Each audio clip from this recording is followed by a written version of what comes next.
Hey there, I'm Matea Roach. Welcome to Bookends.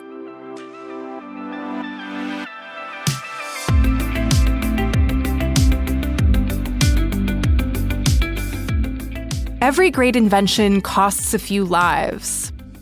That line comes from a poem called Steam. It was written in the 19th century, back when trains were transforming travel. And that poem opens Emma Donoghue's new novel, The Paris Express. The novel is based on a real rail disaster from 1895 involving an express train that was traveling from the coast of Normandy into Paris. In her retelling, Emma fills the compartments of that historical train with passengers from all walks of life, ranging from wealthy politicians in first class to a young anarchist in third class. The Paris Express is Emma Donoghue's 16th novel. Emma lives in London, Ontario, but she joined me for this conversation in our Toronto studio, and I had a lot of fun chatting with her.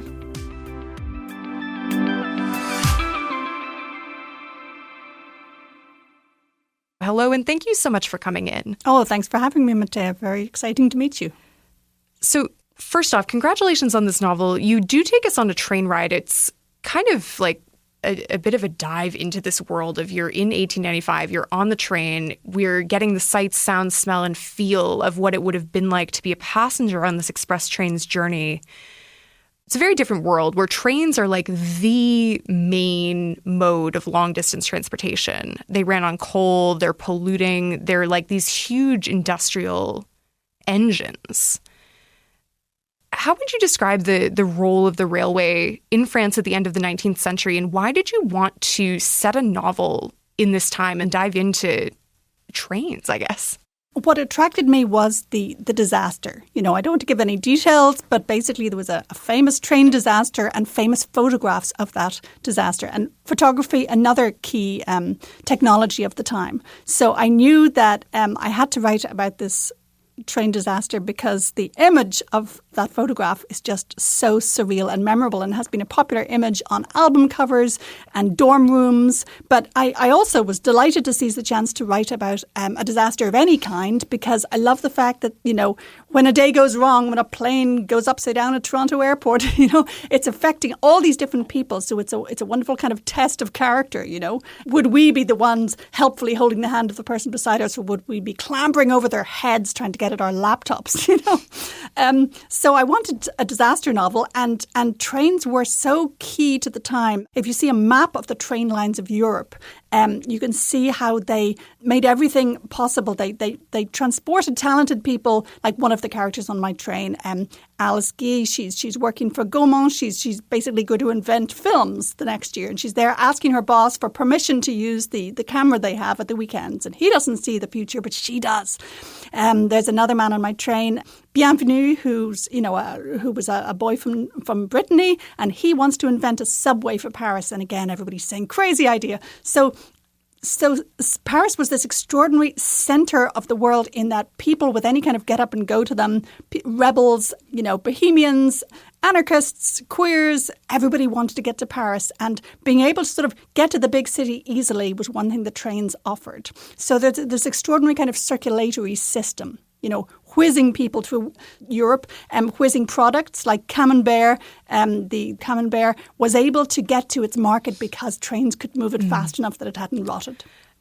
And I guess it's the formalization of certain places being hubs, right? Because certainly Paris would have been a major hub that a lot of people would have been drawn to before rail became this ubiquitous thing. But when you actually lay down railway tracks and say, well, this is the route that the train's going to go on, it can't go on any other route. And these are kind of the spokes, radiating out from the center. And this is how everybody's going to get to this, one location where we can all congregate. Certainly there were always cities and large centers that had this kind of gravitational pull. No, but you're right. France was more centralized. There's a theory that the Prussians won the Franco-Prussian War because their trains were more decentralized and they covered all of Germany. Whereas in France, if you wanted to go from, the west to the east, it had to be through Paris. Everything got clogged in Paris because it was absolutely central to, politics, the church, the army, transport, everything. Too centralized, you might say. But it makes it a very attractive city to write about because so many different people are being drawn to it. The rich and the lowlifes, the bastions of capitalism. I have an ammunition manufacturer, Jebelo, who on my train. He's one of the few passengers who I know really was on that train because he gave an interview to the newspapers. And one lovely detail I got from, I think there were 40 different articles about this disaster, but he said he had asked his wife and her friend to get up on the seat so that they wouldn't have their legs severed. I thought that was a very practical point from the weapons manufacturer. Graphic, yeah. Mm-hmm. So much in that answer that I want to draw on. One being just like the subject of Paris as a point of fascination and it being such an interesting city to write about. I understand in the process of crafting this novel, you spent some time living in Paris, actually. What was it that appealed to you about Paris as a writer that made you want to go, first of all, spend a bunch of your own time there and then really dive in with a historian's lens? It was the other way around. I was going there because my partner is a professor of French, and we've spent a few years in France. And in the past, we've mostly gone to the lovely warm south. But this time, the kids are older. We thought Paris would be more interesting. So I was going to spend a year there anyway. And the only apartment I could find us happened to be in the area of Montparnasse on the left bank. So I Googled Montparnasse, and there I found the photograph of this crash. And I just felt like an iron fist gripping my heart saying, you have to write a book about this. So it's the only time I've ever planned to write a book in a place before I go there. So it wasn't so much, being inspired by the place and a novel gradually occurring to me as a feeling of, okay, this is how I'm going to be spending my year. I'm going to be living in, 2022, 23, but also in 1895. Every pastry I eat is going to be relevant to the story. We've mentioned a couple of times this photo of this train crash. And I don't want to give away plot elements of the novel of what actually happened, but the photo itself is quite striking. Can you describe for folks who maybe need a bit of jogging of the memory or haven't seen this photo, what is it? I mean, very basically, we think of trains as horizontal, don't we? That's the thing about them. They have to be horizontal. So the train in this picture is dangling vertically out a window. Yeah, quality. It's like come through a wall. Yeah, and it burst out. And I won't get into all the details about the crash, but basically it was all about speed. And one thing I found very interesting was that what was different that day for this express route, which the same driver and stoker and train did this every single day from Normandy to Paris. It was hugely, fast and efficient. What was different that day was that one passenger slowed them down.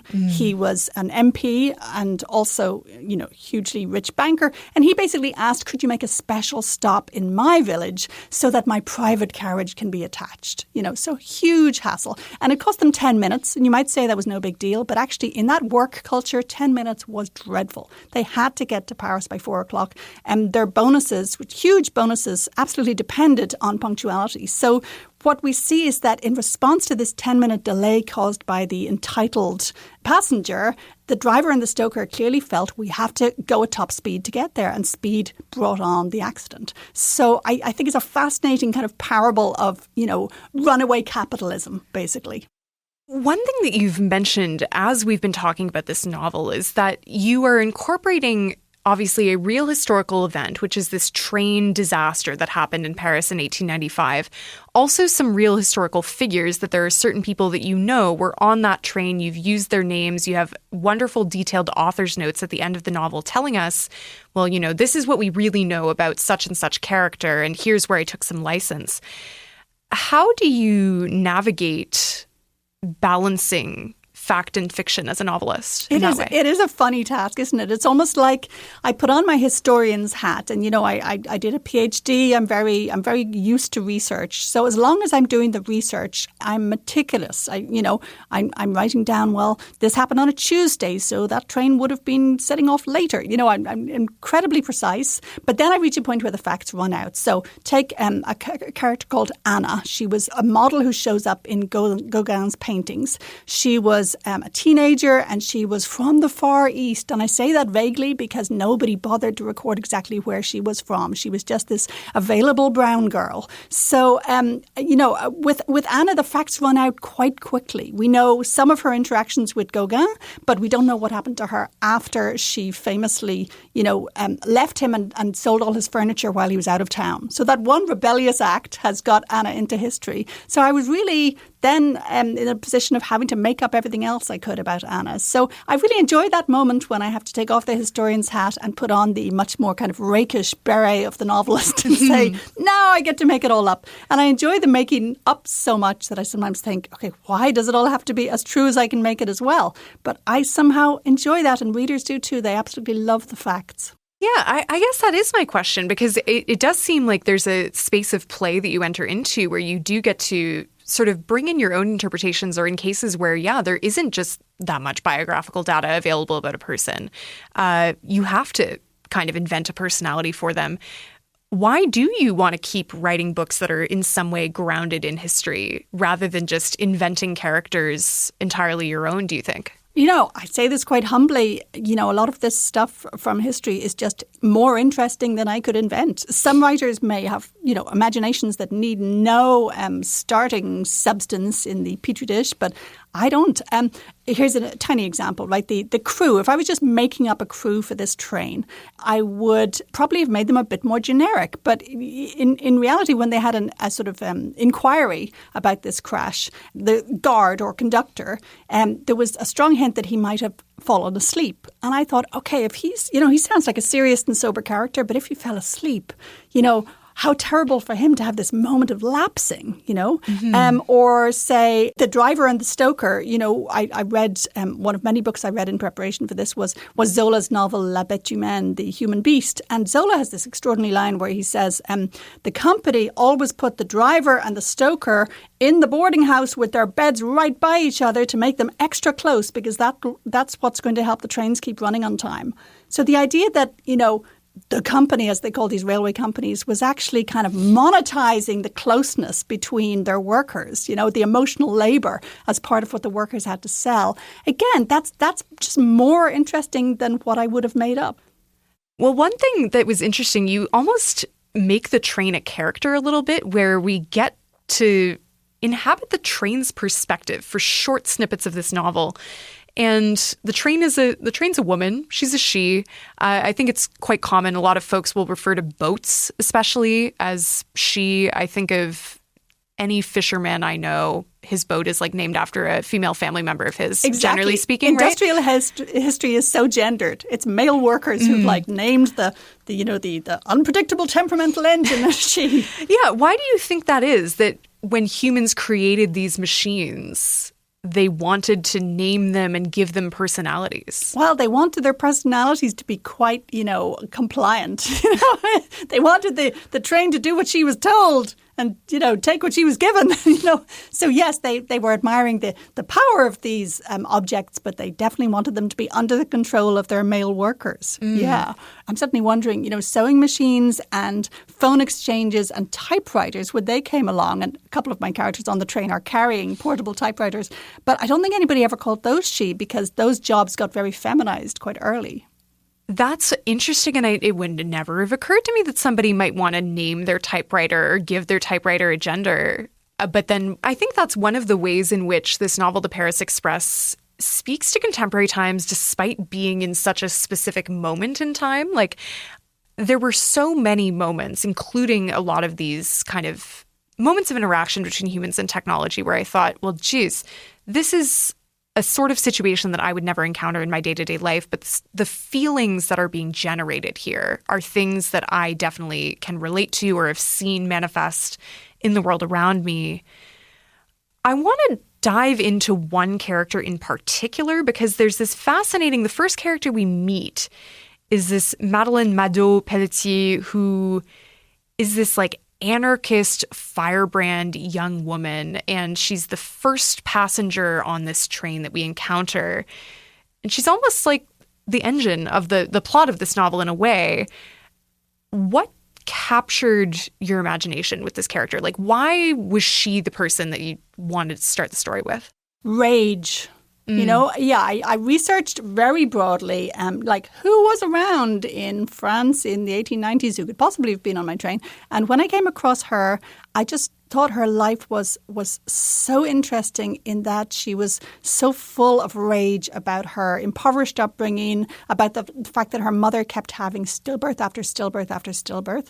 And Madeleine Pelletier, who I call Mado in this novel, early on, she basically started refusing gender. She was like, if that's womanhood, I'm not going to do it. You know, I'm not going to marry a man if it means that I, die in a pool of blood. I'm not going to marry them till we're equal. I'm not going to wear women's clothes because that's a mark of the slave state. So she started wearing trousers quite early. She trained as a doctor. She was just a consistently furious feminist and social justice activist all the way through her life. So I realized that, at the point when my train crash happens, she'd be in her early 20s. And I just thought, I want her on my train. I didn't know yet what she was going to do, but I knew that as a force of protest and bubbling wrath, that Mado would be a great contribution. And then also the political tendencies that she has, right? Paris has been a hotbed of particularly like left-wing activism for a long time. We think about the Paris Commune. We think about more recently the May 1968 student protests were kind of centered in Paris and then spread throughout the world. But Paris in 1895, what was going on politically at that specific time? Well, the broader context is all across Europe and Britain, anarchism was prompting regular terrorist attacks. There had been bombs thrown in on trains in Britain, I think by Irish protesters. In Europe, an Italian had stabbed the president to death the previous year. There'd been some bombs in restaurants, for instance. There'd been a bomb thrown in the Chamber of Deputies when my character Gévalo, who was one of the real people on the train that day, he had been there that day. So there'd been no mass killings because, the technology wasn't that efficient yet, but there were regular outrages all the way across Europe. And when the disaster happened, journalists, interviewed locals in Montparnasse and said, what did you think when you heard that sound? And several of them said, oh, terrorists. Obviously it'll be the anarchists. And they said it in a very blasé way, like, hey, big city. What are you going to do? That's what it's like. Yeah. And, we see that nowadays, even when there's some extraordinarily terrible massacre or disaster, city people get on with it. They will not be scared. They will not be cowed. They don't stay home just because somebody wants to kill them. Cities have a wonderful kind of ongoing life force. So yes, that made me think that anarchism as one of the forces in the bubbling melting pot of Paris might be a good one to include in my novel because, it's all about privilege, right? These trains, the first-class carriages with their opulent red velvet seats, and the third-class carriages had little holes bored in the floor to make them drafty, to make them uncomfortable, to try and force you to buy a better ticket. So they make you think politically, trains do, and I thought I need somebody on the train who's really angry. It's a very, overt form of class stratification. I mean, people talk about this with planes, and it is true that often when you're boarding a plane, if you have to walk through business class to get to coach, you past the pods, and then they let the people that are in business class board first. So you really do have to walk past those people and look them in the eye. Sip the champagne. Yeah, exactly. Seeing these class politics manifest, where we're actually like jumping back and forth between different cars in your novel was like very, very fascinating. How did you manage balancing so many different perspectives? Because we inhabit a lot of different characters in this novel, and I was impressed at how natural the transitions felt between perspectives. Thank you. I think one question was the overall numbers. I mean, I researched and even wrote some material for a lot of people, but then, Chris would come home at the end of the day and I'd say to her, I've pushed somebody else off the train today. I purged my characters regularly as I went along because even if they were fascinating people, Louis Fuller, the dancer, extraordinary dancer, and she was in this fascinating partnership with a woman and I had them as characters, but they somehow weren't earning their place on the train. I think because I hadn't thought of anything that interesting that would have them on that train journey that day. That's the thing. It had to be an interesting day for all these people. Like I've got one visiting American. He's an American painter in France. There were lots of them. But because he was a Black American painter, Henry Oshawa Tanner, he's going to be nervous and jumpy because when he rides on trains in America in his world, he could be kicked off the train. He could be humiliated. So he's going to be very much like, is someone going to question me and want to see my ticket? So I needed something interesting going on for each character and to have them contribute. And above all, I had to manage pace. The character I related to most was the train guard because it's his job to get everyone back on the train. And in those days, you couldn't, there were no communicating corridors. There were no restaurants or toilets on the train. So when you came to a halt, everybody leapt off to try and buy a sandwich or find a toilet. And they only had about 5 minutes. So I felt like the train guard perpetually saying, come on, that's enough, back on the train. You can't lose momentum. I cannot write a slow, meandering book about an express train. Mm-hmm. No, it is true. The pace of the novel does match the fact that this is a train that is not making, as they say, the 20 stops on the way to Paris. It's only making... I think it's, four or five or something maximum. like that. And then, with that one unplanned stop in there.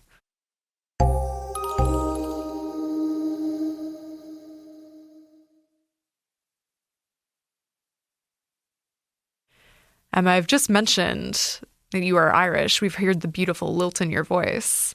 As a writer who has lived in Ireland, you've lived in the UK, you've now been in Canada for a long time. How has your experience as someone who's been a bit peripatetic informed your writing? Emigration is the best thing for a writer. I mean, everyone goes on about the advantage of having an unhappy childhood. Some have said that that's crucial for a writer. I had a really happy childhood myself, so I didn't have that. But I have had emigration twice to England and then to Canada. And while those were not huge cultural gaps, it's not like I suddenly, went to live in Mongolia. Even within countries of the West, as we call it, there are still fascinating differences. And above all, being an immigrant, it makes you a bit like a child. You're sort of asking for the rules and the thinking behind the rules, and you're noticing things that the locals wouldn't. You're noticing tiny assumptions that we make.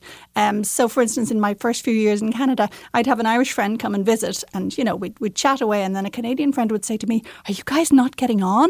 And I would realise that they had misunderstood the kind of, repartee, the slagging, the savage, really comical attacks on each other that the Irish ones, were doing as a form of bonding. So I love those unwritten rules of any society. And I think I've not only written about emigrants a lot and about travellers a lot, but I think it has sharpened my observational skills wherever I happen to be. I'm curious a little bit because I feel like the Irish immigrant writer in particular is a sort of figure that has existed for a long time, that there's, massive Irish diasporas. Like I certainly, if I go back in my genealogical chart, most of it comes from Ireland. A lot of roaches, yes. Yeah, a lot of roaches. I'm sure my Aunt Kathleen, shout out Kathleen if you're listening, can tell me exactly where the roaches came from in Ireland. I don't know off the top of my head.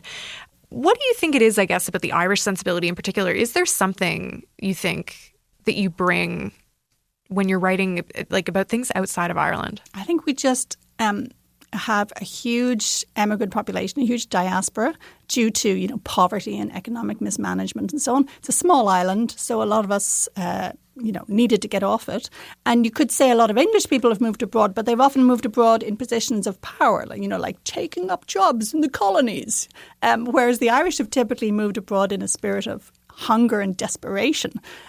So, maybe that, gives you a bit of an edge. I certainly think somebody who's come to Canada, as a refugee or something is going to see things the rest of us don't, So I don't think this edge I'm describing belongs to any group long term, but I think that the first or second generation have a wonderful glimpse into the unwritten realities of any society.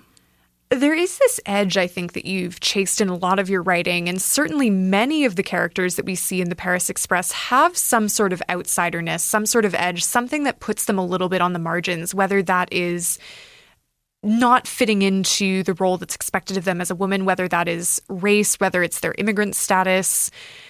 And you did this interview with BRAC, I believe it's pronounced, the Digital Journal of Irish Studies at the University of Notre Dame, where you talk about kind of finding an edge with gender and writing about women who are unruly, didn't maybe fit into the times in which they were living. How would you describe the role of gender in your writing? Oh, it's the door that has opened the way onto a long corridor out of which other doors have opened. I mean, I was a very middle-class, comfortable girl who did well in school, right? So I think, my awareness of gender and of basically the oppression of women in my teens, especially in the Irish context where it would no reproductive health care and so on, I think that helped make me aware of all the ways in which we are not, the norm. And then when I realized I was queer as well, at 14, again, I was like, oh, whoa, talk about society's unwritten rules. I'm not that. I am the other. I'm the one who I thought everybody would hate and despise. I thought, the villagers would come with their fiery torches. And I think that means that I've gone on to write a lot about, people of other races, about disability, about people put on show as freaks, about enslavement. So I think it has just sort of opened the doors of my mind. Gender was where it all began. And I've retained a very vivid interest in the ways that gender rules structure the world and can limit everybody. I remember writing in one novel, The Sealed Letter, about an admiral. And, he was so literally buttoned up in his collar. I wrote a lot about his collar and the stiffness and how it would dig into his throat, I don't think these rules benefit anybody. But one thing I tried to do on the Paris Express was, rather than having, the characters who are privileged and nasty and then the brave rebels, I really tried to mix it up. So, for instance, there's a sort of unexpected, man-man sexual encounter in the book. And I deliberately gave that to a character who's very entitled. He's not a good guy. And yet at that particular moment, I give him this joyful, unexpected encounter because I was trying to capture the ways in which trains have often included, flirting or picking up strangers. They bring people together and keep them cooped up together. It's that moment of transience as well, right? That while you're traveling, you might encounter someone that you're never going to see again. And so it allows for these incredible collisions between people of different classes, of different backgrounds, these sort of, conversations that can go in unexpected directions. There's a lot of that in this novel. It's incredible how much detail there is in this novel that has little to do with the plot of the train going towards Paris. How do you, balance crafting these characters where, okay, we might inherently be a little bit more sympathetic towards the downtrodden characters, but there's some selfishness coming into play. And we have these very privileged, député characters that are in the private car, but we feel for them a little bit as well and see their humanity. How do you kind of strike a balance as a writer? Yeah, that's a key aspect of my job because I do see the novel as a technology of empathy. I'm never writing simply to say, that side is good and that side is bad. This is why novelists don't make particularly helpful political agitators because we always see the other side. So, for instance, I've got one character who has his private carriage, but, he's got this invalid wife and he's so bored and stuck and, trapped feeling. And, those feelings are fairly universal. So I think changing the point of view between a range of characters is very helpful for giving readers insight into, what's going on, the good and the bad for each of these people. So alternating point of view I love. And I particularly love that moment of reversal where you're in the same carriage as you were a page ago, but now you're seeing it from the point of view of the child for whom this is the first time he's glimpsing the Eiffel Tower, and it's all fresh. So I just love point of view as a technique of fiction. The thought of the Eiffel Tower being the tallest building that at this point anyone has ever seen was wild to me. Yeah, the idea was rearing up. Right. And people were like, this is horrible. This is the Tower of Babel. We are going to be punished for daring to build something like this, which is so quaint now. Really interesting to dive back in time in this way. Trains are something that still fascinate people, I think. There are still films, books, all sorts of media being created that focus on the train. They can transport us through time and place. What do you think it is about the train that proves such fertile ground for fiction and continues to fascinate people, even as it is kind of now a bit of an old technology? We don't think of it as being particularly high-tech or dynamic. Well, one thing is that you're stuck on a train. You're not as free to roam around. You know, the mythology of the car is that you have freedom. Of course, you can be stuck in a traffic jam, but you know, you could turn left. With a train, you have to sit on it. And in 1895, you couldn't even move between carriages. So, you know, I love locked rooms in many ways. I love to restrict people's options and put them cheek by jowl with people they don't know and have them feel awkward or interact or spar or fight. So you could also say that trains have been associated with novels from the very beginning. Trains were a real boost to reading, you know, just like with subways nowadays. You know, people needed stuff to read on the train. So trains have boosted reading in a way that cars never have until perhaps the invention of the audiobook or podcast from CBC. So yeah, trains and books are connected all the way back. But, you know, as I worked on this novel, maybe it's working on this novel at 55, I started to think of the train as an image for human life. You know, like you imagine you've got all the way till Paris ahead of you, but your journey could be cut short at any moment and your control over it is limited. When I was looking for epigraphs, I found lots of sort of bluesy songs about, you know, life as a train journey and how you have to, you know, keep your eyes forward and, you know, avoid the dangerous turns and so on and place your trust in the train. So it began to seem to me like an image of mortality for individuals, but also for a whole society. Because if you have this train, Zola's novel La Bête Humaine, The Human Beast, it finishes famously with this image of a train shooting along to the countryside and nobody is in charge of it anymore. It's a runaway train. It's like a high-speed version of the Ship of Fools image. So as a way of looking at an entire society that was committing itself to industrialization and, you know, wrecking the environment, wrecking the climate, just let's make money and get to Paris by 4 o'clock. I thought a train journey couldn't be bettered. Well, Emma, thank you so much for coming into the studio today. I've had so much fun chatting with you. Me too.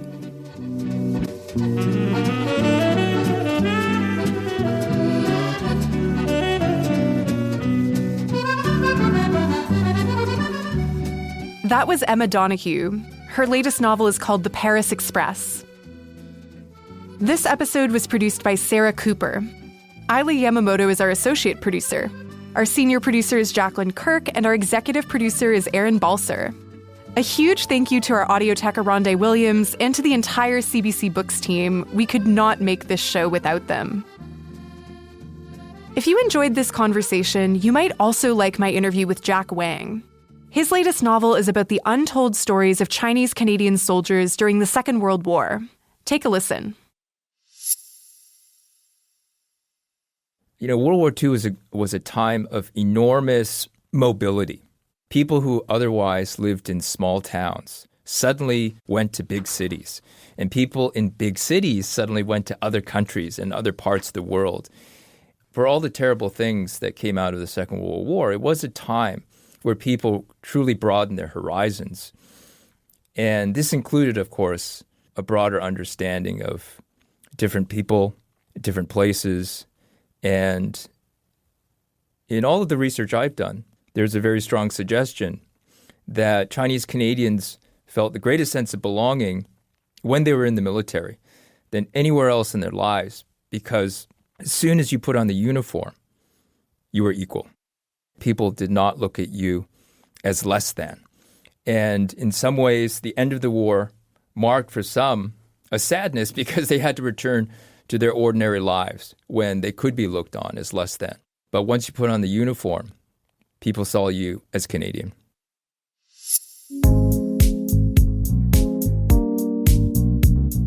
Head to the link in the description to catch the rest of my conversation with Jack Wang.